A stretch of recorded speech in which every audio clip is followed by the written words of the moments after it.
Good afternoon. I'm Victoria Marshall with the latest news from the Washington Watch News Desk. World leaders and government officials have come together in Washington, D.C. for NATO's 75th anniversary summit.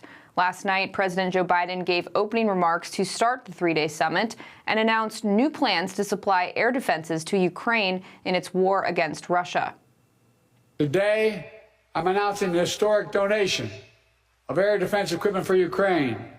The United States, Germany, the Netherlands, Romania, and Italy will provide Ukraine with the equipment for 5 additional strategic air defense systems. And in the coming months, the United States and our partners intend to provide Ukraine with dozens of additional tactical air defense systems. The United States will make sure that when we export critical air defense interceptors, Ukraine goes to the front of the line. This remarkable progress, proof that our commitment is broad and deep. Following Biden's remarks, U.S. Secretary of State Antony Blinken announced to the summit this morning that F-16 fighter jets are being sent to Ukraine. Blinken also talked about the irreversibility of Ukraine's path to NATO membership. And I'm also pleased to announce that as we speak, the transfer of F-16 jets is underway, coming from Denmark, coming from the Netherlands. The fact that NATO also requires, as Ukraine moves irreversibly along the path to membership, that it continue reforms, that's the strongest guarantee that the reforms that the Ukrainian people so strongly support will continue and will deepen. And that results in a Ukraine that is strong, that is independent, and that is the best possible rebuke to Vladimir Putin. President Biden is hoping to reassure world leaders about the future of NATO and his ability to remain president as questions continue to linger on his cognitive state. And speaking of President Biden, Democrats are still debating whether Biden is their best bet for holding on to the White House in 2024. Senator Michael Bennet of Colorado became the first Senate Democrat to publicly say Biden is likely to lose to Trump this November. And after my colleague Dana Bash reported that you, Senator Jon Tester, and Senator Sherrod Brown all said during that lunch that you don't think President Biden can win in 2024. Is that true? Well, it's true that I said that. And I did say that behind closed doors. And you guys and others asked whether I had said it. And that is what I said. So I figured I should come here and say it publicly. Donald Trump is on track, I think, to win this election. And maybe win it by a landslide and take with him the Senate and the House. Democrats are worried that Biden's candidacy could harm down-ballot races. Former House Speaker Nancy Pelosi said Wednesday that Democrats are encouraging Biden to make a final decision, stopping short of giving her full support to the president. It's up to the president to decide if he is going to run. We're all encouraging him to make that decision because time is running short. Meanwhile, former President Donald Trump is now leading Biden in 3 key swing states, Arizona, Georgia, and Nevada, per the Cook Political Report. Biden won all 3 of these states narrowly in 2020. And according to Real Clear Politics, Biden trails Trump by 3 points nationally. And in other Capitol Hill news, today the House is expected to vote on the Safeguard American Voter Eligibility Act, which requires an individual provide proof of citizenship when registering to vote. The Democratic Party has shown time and time again that they want our borders wide open to every country on the planet, and that they want illegal aliens voting in our elections. We now have reached a fateful decision point, and here's the critical question. Should only American citizens of this country, be allowed to determine who controls the People's House, the Senate, and the White House? The White House has come out publicly against the bill, ensuring President Biden's veto if it comes to his desk. And those are today's headlines. Once again, I'm Victoria Marshall. For more news and commentary, be sure to check out the Washington Stand at WashingtonStand.com and follow us on social media for updates at FRCDC. Up next is Washington Watch with Tony Perkins. We'll see you tomorrow.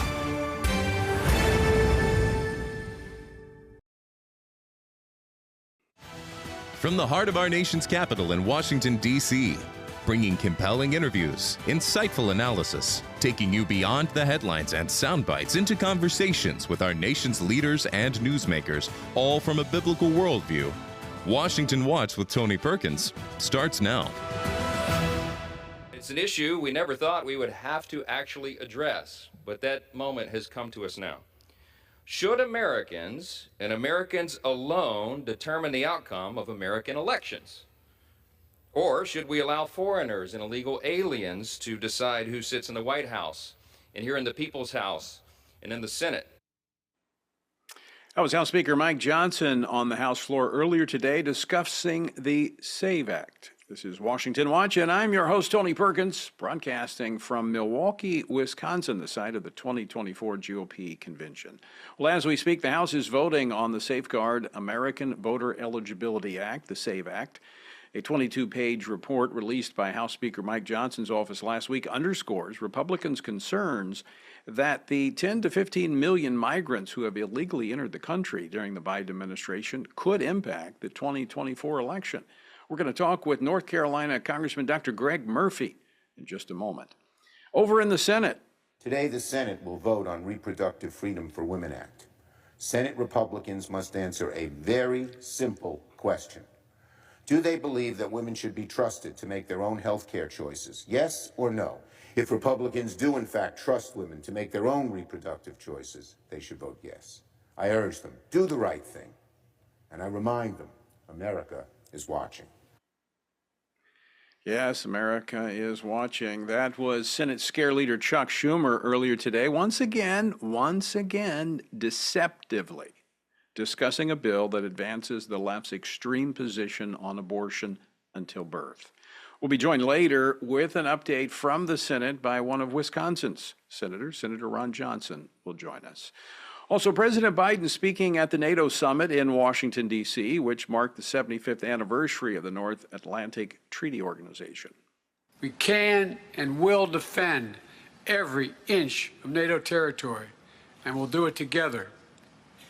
And that we're investing in our future strength to ensure NATO will always be ready for whatever threats we will face should be a clear message we're making sending to the world. That was President Biden earlier today, and it comes as a growing chorus of leaders have warned that the president's apparent cognitive decline is putting the nation at risk. We're going to talk with Pennsylvania Congressman Scott Perry in just a little while. And the fallout continues from the Republican Party's retreat from strong pro-life, pro-family planks in the party platform.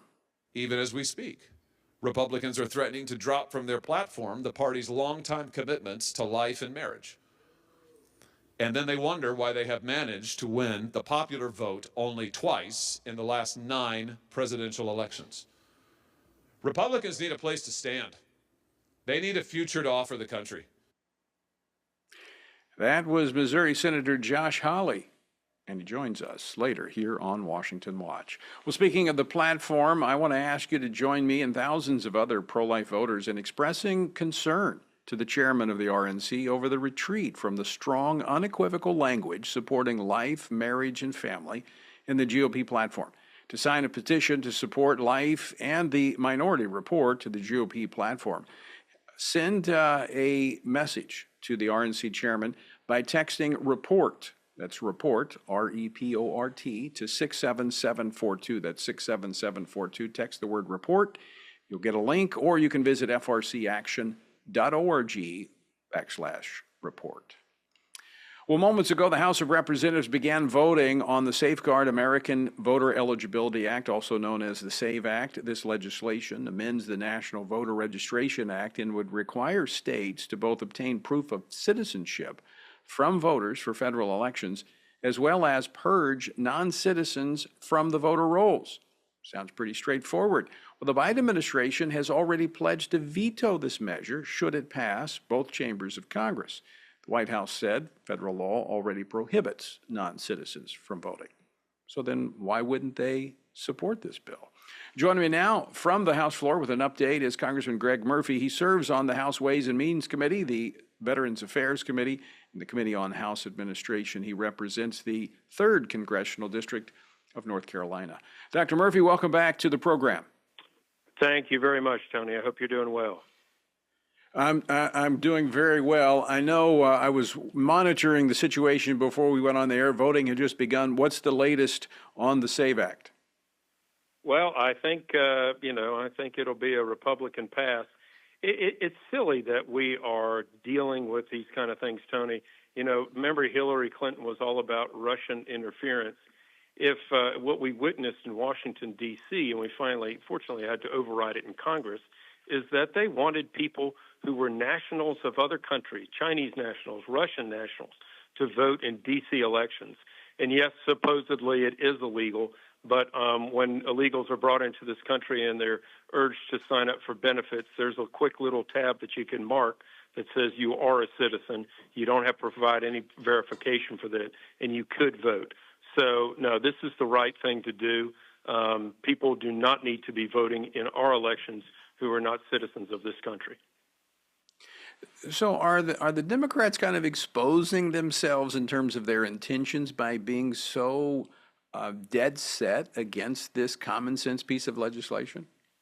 Well, I think some are, Tony, and some of the parts of these legislations are it puts folks in tween districts on the fence.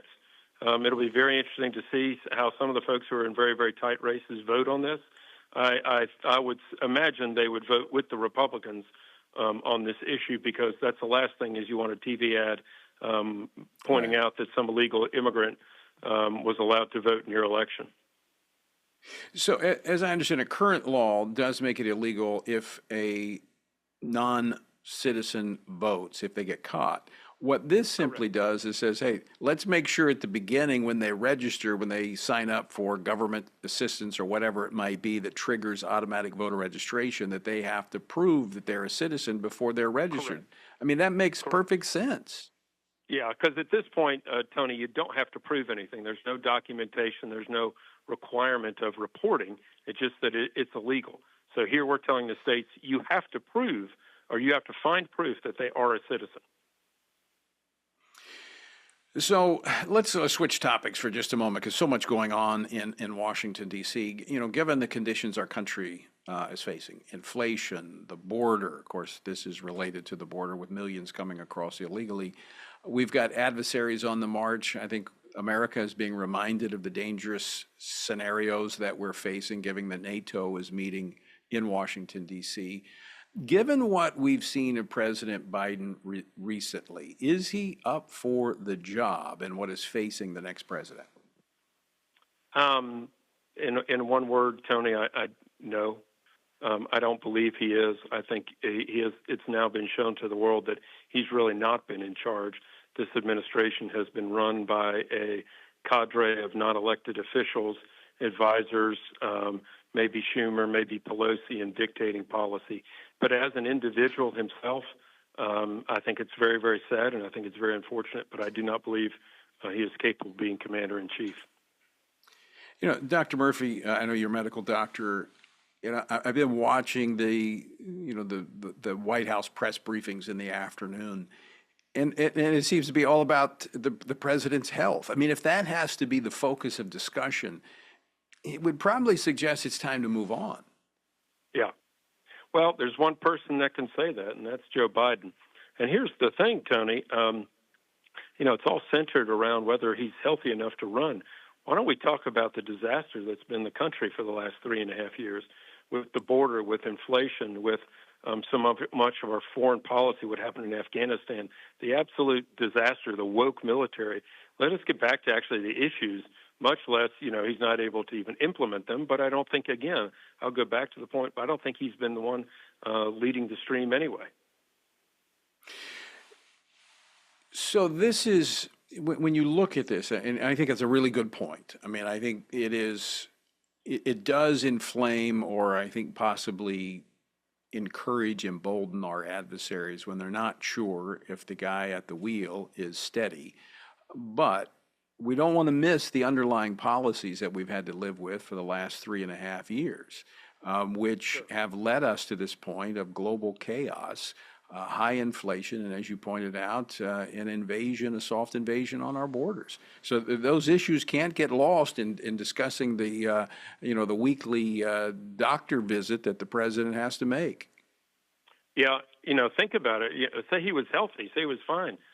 I don't think he should be reelected merely because on his administration's performance, much less his inability to do the job. So, again, this is it's very interesting to see that Democrats in the hall basically just try to avoid reporters because they don't want to answer the question that's pretty damn obvious to the rest of the country.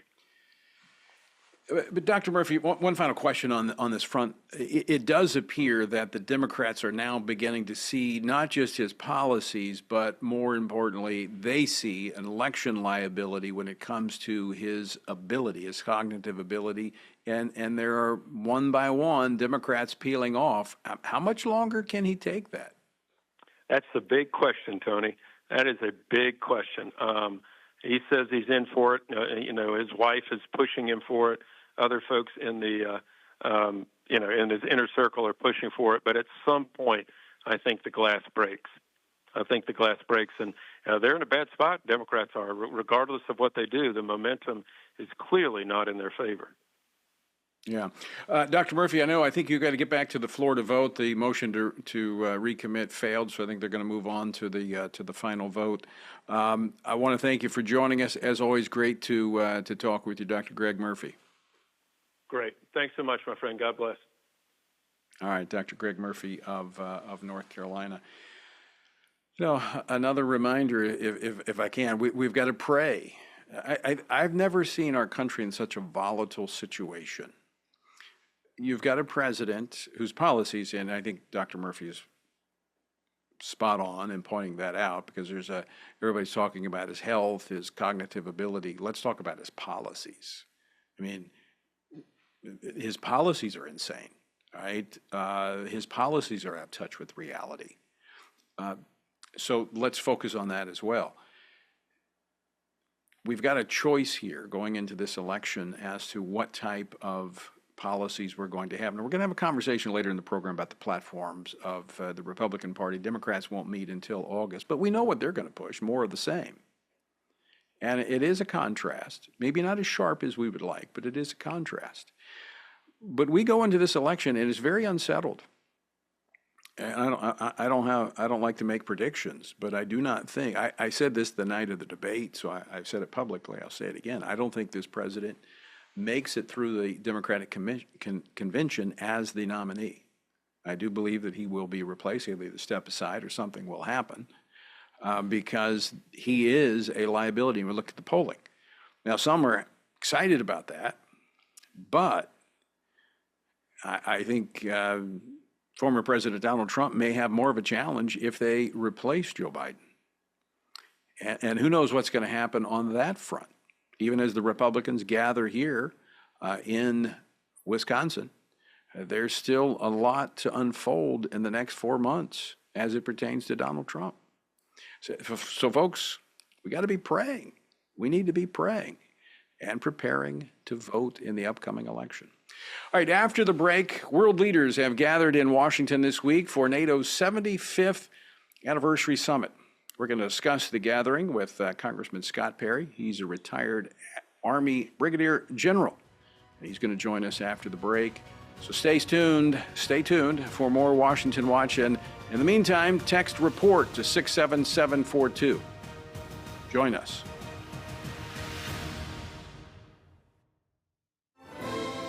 Join us October 3rd through the 6th as we gather with spiritually active, governance-engaged conservatives from across America at the Pray, Vote, Stand Summit in Washington, D.C.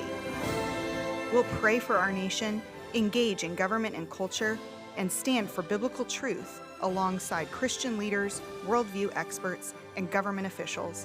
We'll discuss important issues like the sanctity of life, religious freedom, protecting students, strengthening families, praying for our nation, and how you can impact America's future from a biblical worldview. Our nation stands at a critical juncture, and we must ensure that the issues impacting faith, family, and freedom are understood and advanced. Register by July 31st and receive a $70 discount off admission. Register now at PrayVoteStand.org. That's PrayVoteStand.org. Hello, I'm Jody Heiss, president of FRC Action. Here in America, we thank God for the right to vote, and we can all agree on the importance of this upcoming election. Many of us want to support candidates who share our values, but we're not comfortable supporting the big national political organizations. Well, we have a solution for supporting candidates through FRC Action's Faith, Family, and Freedom Fund. Being a super PAC, it allows for unlimited individual and corporate donations, so we can endorse and fund campaigns for people who share our values. By giving to this fund, we're able to pull all of our contributions together and support and endorse like-minded candidates. That's how we move the needle. So let's be the best stewards possible and get the most out of our political contributions by uniting our efforts. For more information or to contribute, visit faithfamilyfreedomfund.org. Thank you so much, and God bless you. Sometimes the headlines are overwhelming, and it feels like we're all alone and there is nothing we can do. That is exactly what the enemy wants us to believe. Reading through the Bible, there are many things that are counterintuitive. One of them is that God never uses a majority. It is always a minority devoted to the truth. Here at Family Research Council, we are grateful to stand side by side with other believers for the truth. And as a result, God is making a difference. When you partner with us, you are joining with Christians around the nation in standing together for the truth of God's Word, supplying pastors and parents and school boards with training and resources to stand up against the indoctrination of our children. Together, with God's help, we can preserve freedom for the next generation. Go to frc.org and become a stand member today.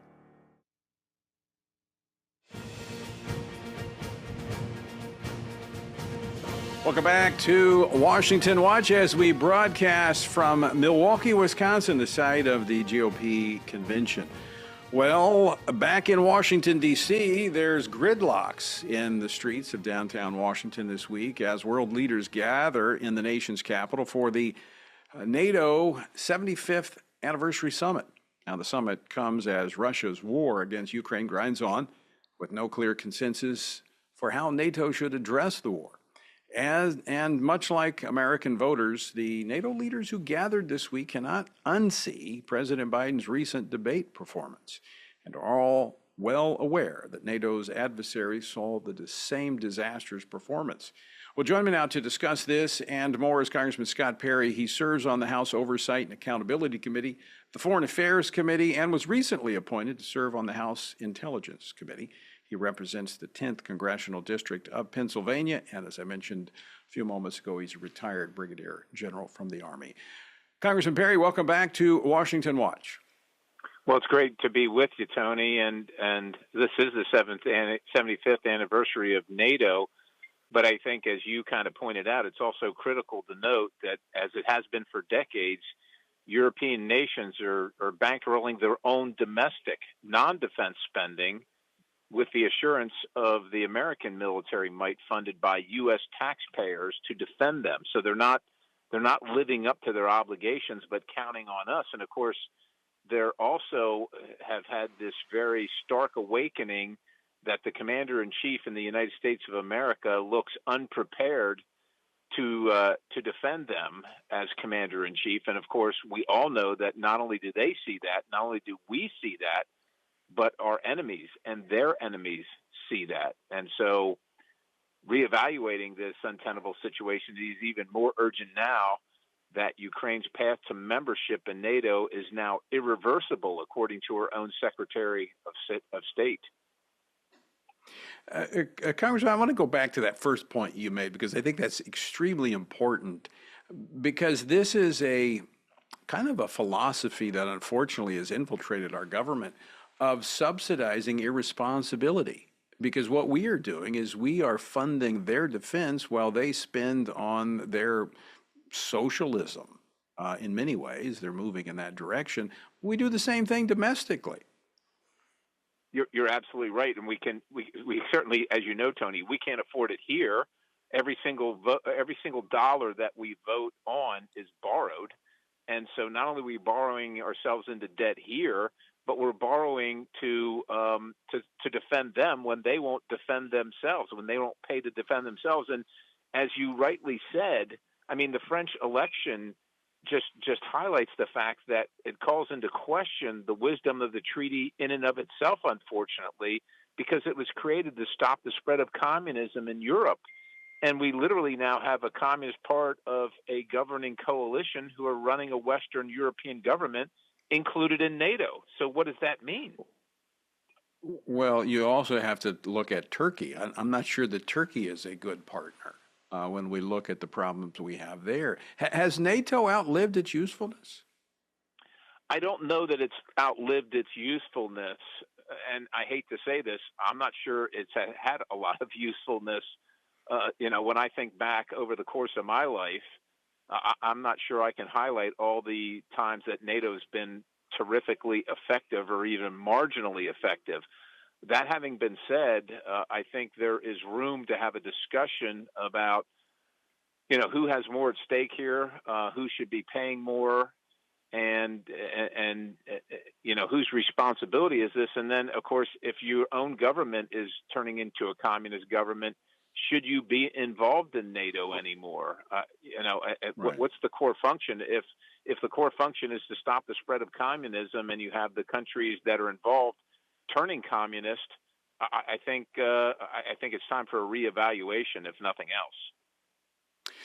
Congressman Scott Perry, a senior NATO official, told reporters that Russia maintains significant advantage over Ukraine on the battlefield. Now, if because of the NATO alliance, that treaty, if Russia runs through Ukraine into a NATO country, that would draw us into a hot war, would it not?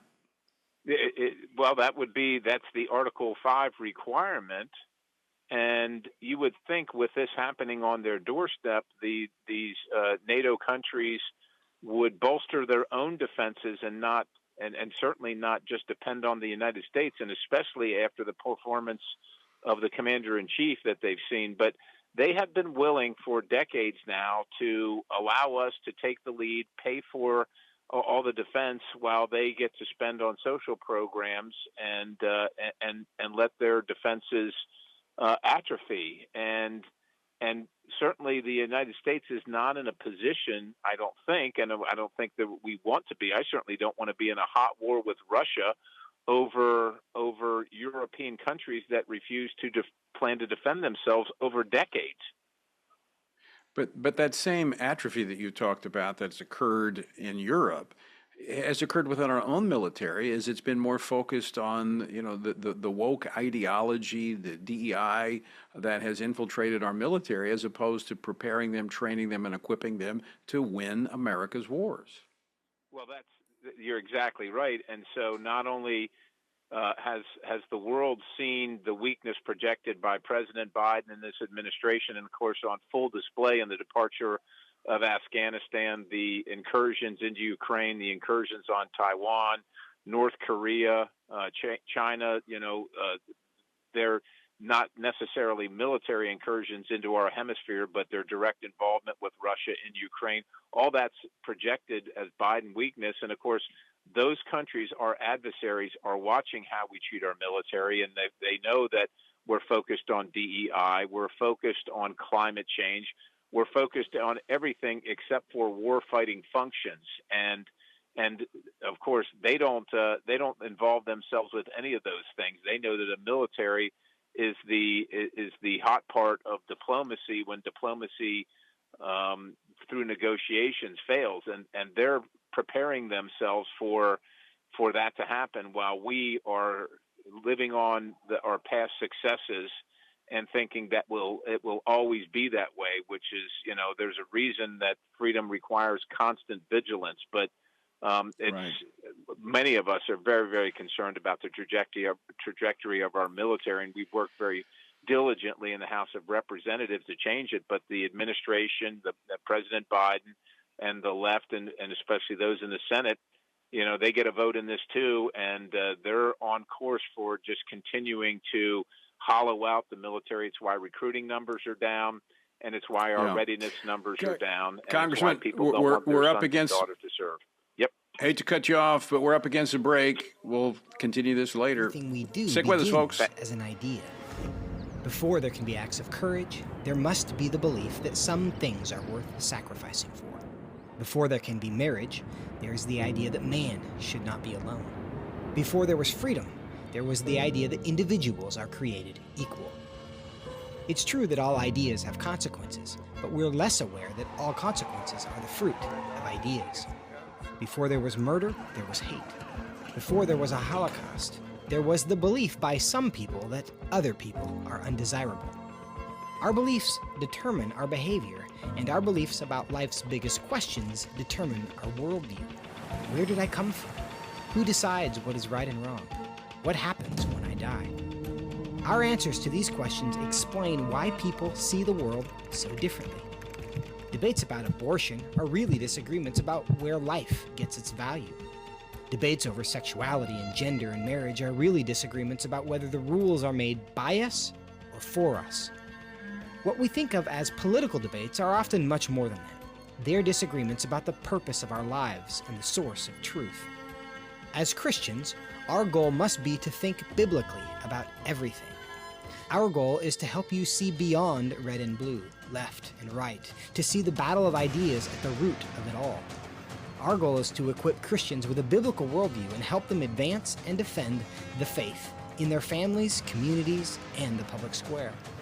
Cultural renewal doesn't begin with campaigns and elections. It begins with individuals turning from lies to truth. But that won't happen if people can't recognize a lie and don't believe truth exists.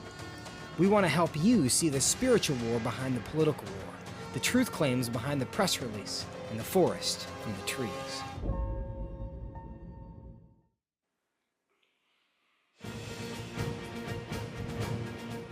Welcome back to Washington Watch. I'm your host, Tony Perkins. Good to have you with us. The website, TonyPerkins.com. Also, if you've not yet downloaded the Stand Firm app, where you can take Washington Watch with you and so much more, no matter where you go, go to the App Store and download the Stand Firm app. Well, the U.S. Senate voting on the so-called Women's Health Protection Act. I think that vote is actually going on right now. We're going to be joined. I don't know if do we have the senator yet? He may still be on the Senate floor, so we're going to wait for him just a moment. Let me go back a couple of things to pick up on. The SAVE Act just passed, 21 to 198, 221 votes for, 198 against, 5 Democrats joining Republicans to pass the SAVE Act, which we were talking about earlier with Dr. Murphy. I want to go back and put a bow on the conversation that we were having with Congressman Scott Perry of Pennsylvania regarding the threats that America is currently facing. When you look at what's happening in the Middle East, most volatile, probably since 1948. I mean, you've got Iran directly attacking Israel, and vice versa. So I mean, there's that could break out again any moment. You've got Hezbollah in Lebanon, north of Israel, firing rockets in. Of course, Hamas still kind of mop-up operation there. You've got Russia, Ukraine, and then you've got China. They're just waiting, sitting on the hill, waiting.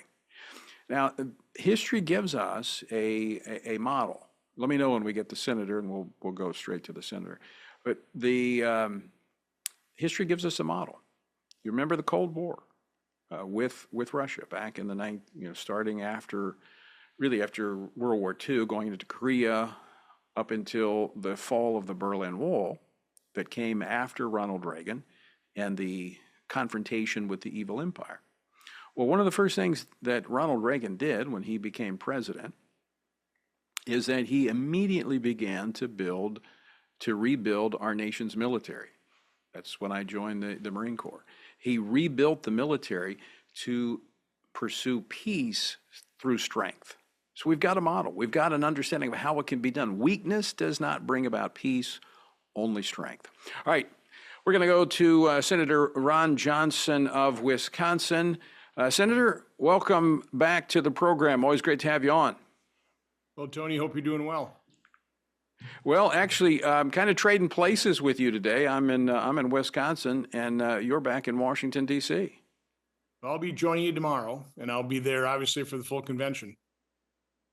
All right, I want to talk about something that's been talked about here. I was on the platform committee, but for the last 2 days, Senate Republicans have had to stand up to the left's radical abortion agenda. Senate Democrat leader Chuck Schumer and other Democrat senators are not even pretending to bring these bills for any other reason than messaging.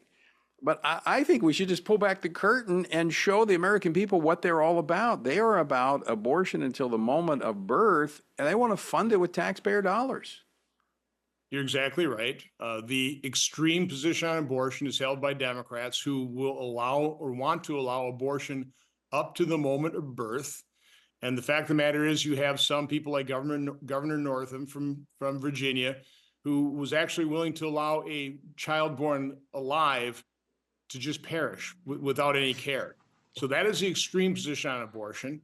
What the Dobbs decision did was what we were asking for over 50 years is please return the decision on, as Justice Alito said, this profound moral issue. And it is a profound moral issue. And people of goodwill come up with different positions on this profound moral issue, but because it is so profound, because it is so difficult, turn that decision back to we the people in each state. And that's all the Dobbs decision did. It doesn't ban abortion, doesn't outlaw it. It just says, take this profound moral issue, start discussing it genuinely. Start talking about what little babies in the womb, what they experience at 8 weeks and 12 weeks and 16 weeks and 20 weeks. Talk about, as abhorrent as it would be, what does an abortion look like at 8 weeks and 12 weeks and 16 weeks? If we had that discussion, which was literally delayed for 50 years, I have faith that the American people come down on a position in each state that we can live with. I've heard the Democrats over and over say, the Republicans want to impose on the entire nation a ban on abortion. Now, I've not seen that bill. They keep saying that it's out there, but I have seen their bill, and again, on display in the Senate today, which would eliminate pro-life bills all across the nation, parental notification, the ultrasound, you name it. All of these would be wiped off the books if the Democrats had their way with what they're pushing. To make progress, to protect life in the current environment, Republicans have voted for protecting life up to 20 weeks. The Dobbs decision was about a bill in Mississippi that would have protected life after 15 weeks. And so you can say that we're banning abortion. Yeah, after 20 weeks. Consider what a little baby in the womb looks like at 20 weeks, which is why those of us in the pro-life movement have tried to educate the public and try and protect life as early as we can, as early as the public will accept. But that's not an abortion ban. It's protecting life after a certain point. Again, that's why I proposed a referendum in Wisconsin to decide the question. And here's the question. At what point does society have the responsibility to protect life in the womb?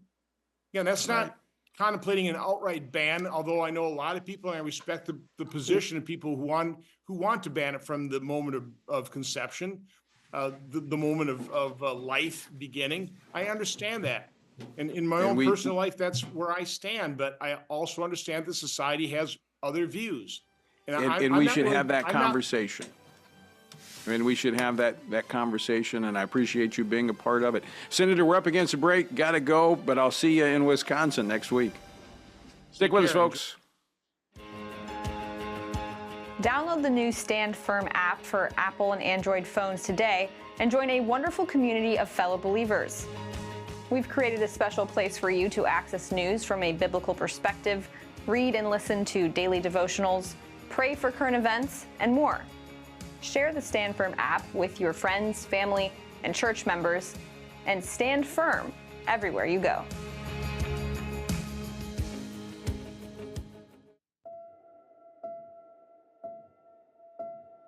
All of us are born with the desire to find truth and meaning. Where did I come from? What happens when I die?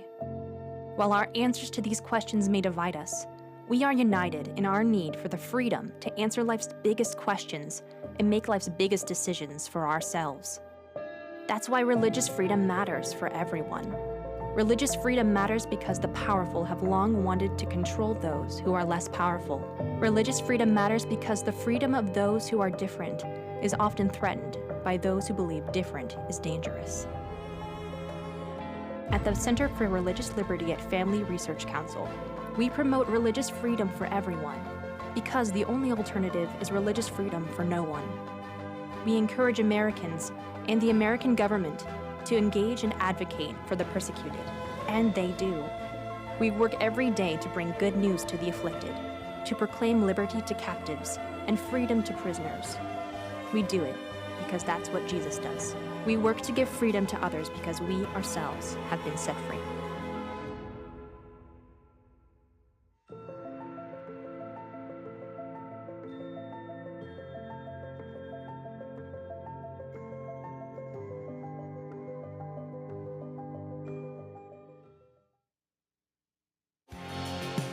Jesus said in John 15, "These things I have spoken to you, that my joy may remain in you, and that your joy may be full." In 2024, in these divided and uncertain times, how can this be possible? By abiding in Him through His Word.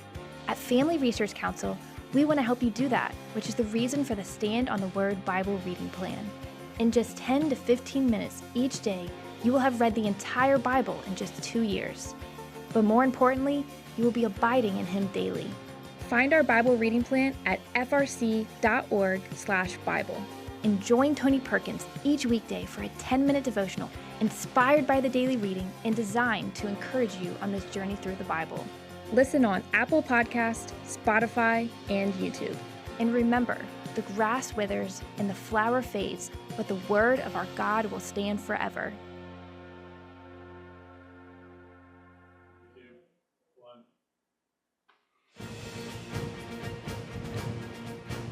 Welcome to this Milwaukee, Wisconsin edition of Washington Watch, as we're here for the GOP convention, platform convention earlier this week. Our platform committee going to talk about that. But I want to wrap up my conversation with Congressman Johnson, Senator, get it right there, Senator Ron Johnson of Wisconsin. I believe that life begins at conception, and I believe that we should work to protect that life. Now, I also understand in working policy that you have to reach consensus. And we have, over the years, we have brought about consensus closer and closer to that point. And my concern has been by retreating, we're in not standing our ground and talking intellectually and passionately about the sanctity of human life and about the care of mothers, that we're surrendering.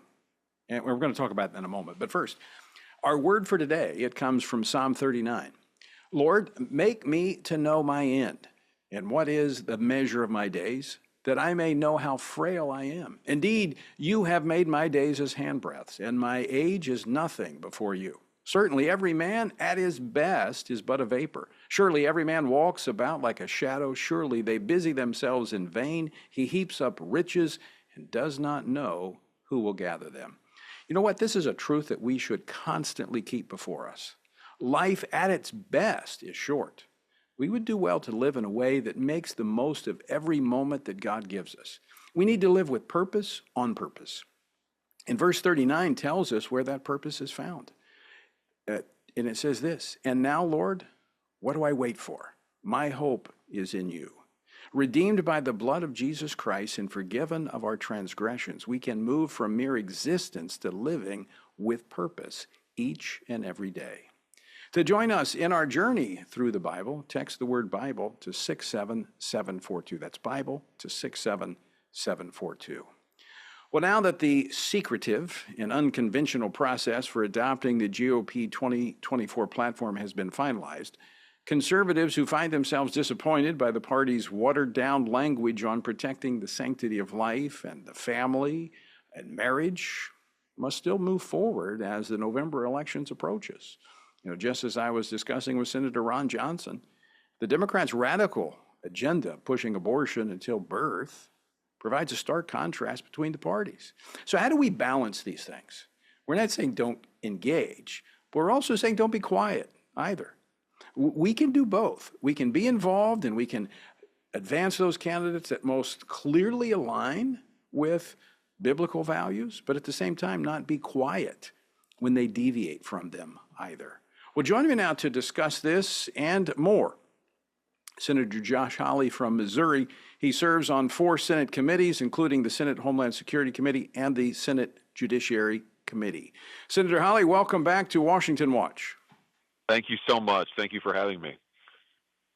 So, Senator, I played a clip earlier in the program of a speech that you made this week. You were critical of the decision to change the Republican Party platform from what has been declared in the platform for more than 40 years as it pertained to human life.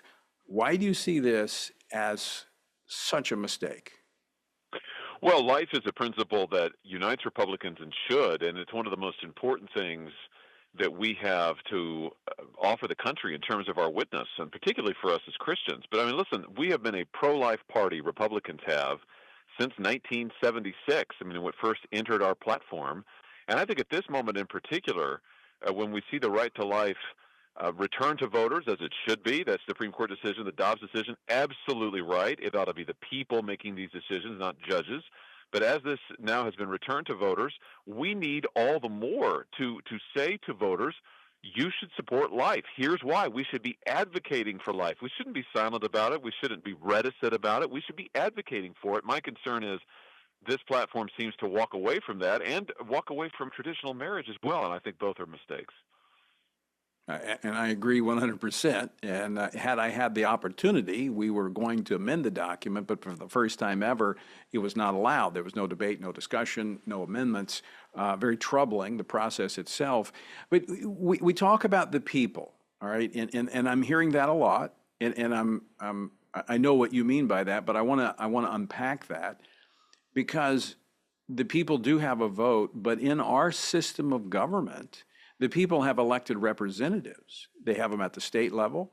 Now, some states allow for direct, they have voter initiatives and they have ballot initiatives, but still, most policy is decided by those that we elect at both the state and the federal level. So our leaders need to be leading on this issue as well, do they not?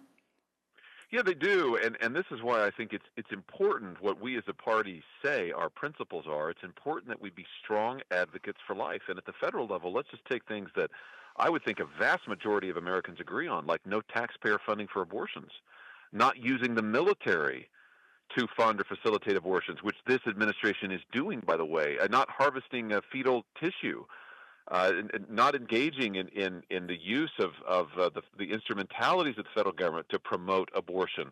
This is an administration that wants to mail abortion pills into every state in the union, regardless of what state laws are, regardless of what voters in the state have voted on. As Republicans, we should say no to all those things, and we should say we are for life, we advocate for life. Let me ask you about that, Senator Hawley, because that actually came up in the presidential debate. Because it was a Supreme Court decision. They didn't actually make a decision on the merits of the abortion pill. It was an issue of standing. But nonetheless, it exposed the fact of what you just said. The FDA has said these can be mailed, sent through the mail, the Justice Department writing off an opinion that would violate the Comstock law that prohibits this from being done. But it's being done. So if you have a state that has pro-life laws, they're being trampled upon by the federal government. So there is a federal role. Well, this is an important point, Tony, because this is the federal government, the Biden administration, trying to override what voters are actually voting on. Most abortions in America are chemical abortions. They are achieved through these pills that are ingested, and Joe Biden changed the law regarding these abortion pills and said you don't need a prescription for it anymore. You don't need to see a doctor, which is medically dangerous, by the way, both of those things. And his administration saying it doesn't matter if you live in a state where either the voters directly or elected representatives have said, you know what, we're going to limit abortion or we're not going to have abortion except for certain exceptions. The Biden administration's position is we don't care we're going to send these abortion drugs into your state regardless. So it doesn't matter what the voters say. Tony, that is, if that's true, if that is allowed to stand, then the Dobbs decision doesn't really matter much, because then the people don't really have control of this issue. It's federal bureaucrats who have control of the issue. They're imposing their view on us, all 50 states. I think that's wrong.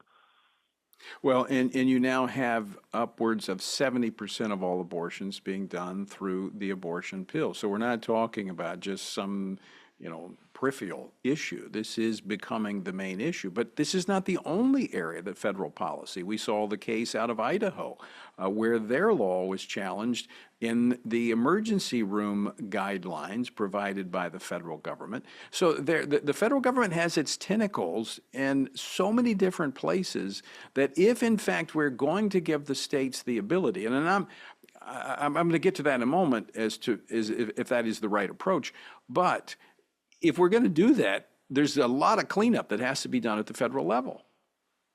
Well, and the number one thing is that if the Dobbs opinion is going to have real effect, if in fact it's no longer going to be judges who are deciding these issues, it's going to be the people and their elected representatives. If that's going to be true, then their votes are going to have to matter. And if you have the federal government saying, we don't care how you vote, we don't care what you think, we don't care what you decide, we're going to send abortion drugs into your state. We're going to use the regulations on emergency rooms and other areas of the hospital system in order to impose abortions on you regardless. My gosh, Tony, nothing's changed. I mean, the people don't have control of the issue. And I think as Republicans, we need to be clear on that, and we need to be uncompromising advocates for life. Right. And I also think, I want to step back for just a moment, maybe I wouldn't say philosophically, but I want to step back for just a second from a specific policy. If you have a moral absolute, it doesn't stop at the boundaries of a state. And when you look at an inalienable right, which our founders recognized came to us from God, the right to life, liberty, and the pursuit of happiness, how is it that we could say that that right to life is only existent in certain states? Could we say the same thing about our liberty?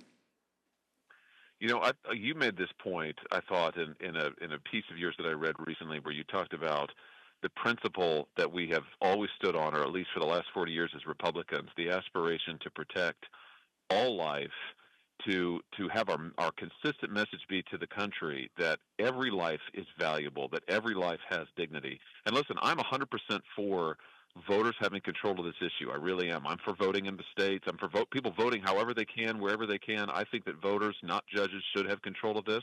So I'm 100% for that. As Republicans, we need to, at the same time, however, we need to advocate on the principle that you were just articulating. I think we need to be bold about that and say we support the pro-life position, and here's why. It is a matter of principle for us. And so, yes, the people should have control. Yes, the Constitution commits it to the people. But here's why here's why we as Republicans believe so strongly that this is a matter of moral principle, and we urge our fellow citizens to adopt a pro-life position, and we're here for that long debate for as long as it takes until we hope people agree with us and we can protect every innocent life. Now, Senator Hawley, I know I can have a very candid conversation with you because I know where you're coming from, you and your wife. I don't know of two more pro-life warriors in this country. I don't know that there's daylight between us on any issue. But I've been in the pro-life movement. It's how I got into politics. I wouldn't have ever entered politics had it not been for the life issue 32 years ago. And I'm scratching my head, okay? And I don't think I'm alone. Because post-Dobbs, all of a sudden the narrative changed a little bit from Republicans who were championing a human rights amendment, a human life amendment. They were championing the application of the 14th Amendment to the unborn. And all of a sudden, the narrative changed after Dobbs to, this is now for the people. This is their deal. They can handle it at the state level. I never heard that before June of 2022. Well, I think one of the reasons for that, Tony, is that the people didn't have any rights to vote on this before June 2022. I mean, which is wrong, by the way. I mean, this was an issue totally controlled by not judges in general, 9 justices at the U.S. Supreme Court, which is totally unconstitutional. The Constitution doesn't give them any authority to impose their views.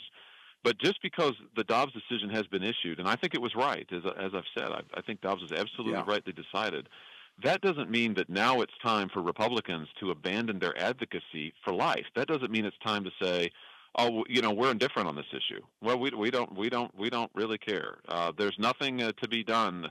If the military wants to facilitate abortions, I guess we'll just roll over and accept that. No. I think our advocacy has got to be as strong as ever, and we've got to redouble our efforts to build that national consensus, because now the voters do have the issue, and now we do get to decide it as we the people, and that's as it should be, which means we need more advocacy, not less.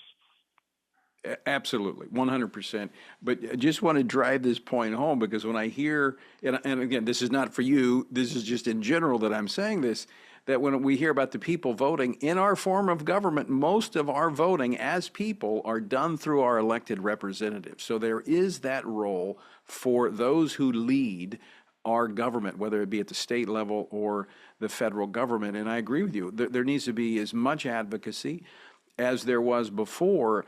But I'm very concerned that, you know, in 2022, there was this almost stampede mentality running away from the issue. And you can't win a debate if you won't enter into the discussion. And that's what I think has happened predominantly among Republicans. They're just not talking about it with the same passion and conviction that they had before. And this is what concerns me about the platform change. Listen, Tony, I'm not under any illusion that most voters read the platform, but it is important to the extent that it does reflect our principles as a party, and I think now more than ever we need to stand on principle. And if folks say, well, you know, hey, this is now a matter for the people, a matter for voters, and that means we're indifferent, and we as Republicans, that is, and we don't really care, and we don't want to talk about it anymore, and, you know, just whatever happens. Boy, that's not my perspective. I mean, my perspective is I haven't changed my view. Every single life, every person is made in the image of God. Every single life matters, and we ought to be clear on that, especially now that the voters and their elected representatives have the say, which is what the Constitution says. Right. Agreed. And my concern is enthusiasm is dampened by the lack of enthusiasm by leaders on this issue, that the voters will lack the enthusiasm we need in November. Final thought from you, Senator, as we come up to the end of the program. Well, I just think that the principles that we have stood on for so many years, protecting the family, fighting for traditional marriage, and above all, standing on the sanctity of life and saying that is a bedrock value. If you don't have the right to life, you don't have the right to anything else. I think as Republicans now more than ever, we want to say this is where we stand and this is what we believe. And I pray that there are more Republican leaders like yourself saying that unequivocally. Senator Josh Hawley, always great to have you on the program. Thanks so much for joining us today. Thanks for having me. And folks, you can weigh in and text the word report to 67742 and sign the petition that will go to the RNC chairman, Michael Whatley, telling the Republicans to stand bold for life. We all have to do our part. Text the word report to 67742 and send a strong message by signing on to the Minority Report in support of life. Well, thanks so much for joining us. Until next time, I leave you with the encouraging words of the Apostle Paul, found in Ephesians 6, where he says, when you've done everything you can do, when you've prayed, when you've prepared, and when you have taken your stand, by all means. Washington Watch with Tony Perkins is brought to you by Family Research Council and is entirely listener-supported. Portions of the show discussing candidates are brought to you by Family Research Council Action. For more information on anything you heard today, or to find out how you can partner with us in our ongoing efforts to promote faith, family, and freedom, visit TonyPerkins.com.